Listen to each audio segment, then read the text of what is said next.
কখনো শুনেছিস ইচ্ছে নদীর কথা? চাওয়ারা যেখানে আকাশ ছুতে চায়, তোর চোখ দুটো ইচ্ছে নদীর মতো আমার দিকে কেবল চেয়ে রয়। আমাদের জীবনটাও ইচ্ছে নদীর মতো। জীবন বয়ে যায়, জীবনের সাথে সাথে আমাদের ইচ্ছেরাও বয়ে যায়। ইচ্ছেদেরকে নিজের মতো করে বয়ে যেতে দিতে হয়। ইচ্ছেরা ডানা মেলুক, ডানা মেলে উড়ুক।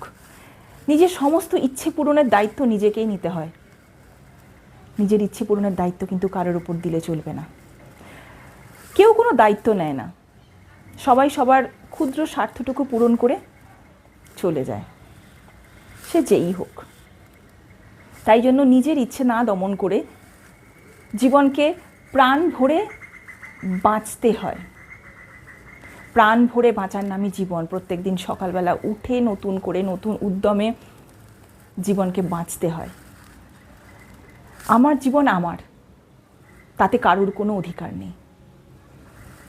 কারুর কোনো অধিকার যদি থাকে তাহলে নিজের ইচ্ছেগুলো একটু একটু করে মরে যায়। চারদিকে সবাই তো চাইবে, এটা করবে না, ওটা করবে না, সেটা করবে না। মেয়েদের তো অনেক রকমের আরও যন্ত্রণা। এটা করা যাবে না, ওটা করা যাবে না। ছোটোবেলায় একরকম, বড় হলে একরকম, সারাক্ষণ কেউ না কেউ শাসন করছে।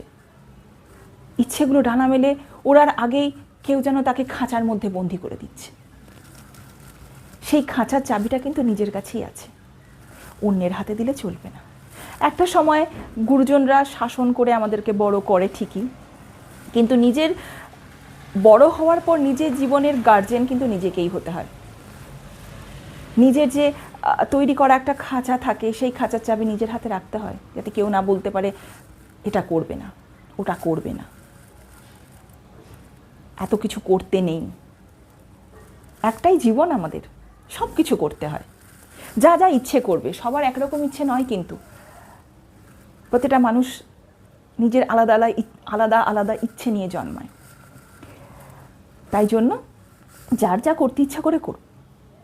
একটাই তো জীবন।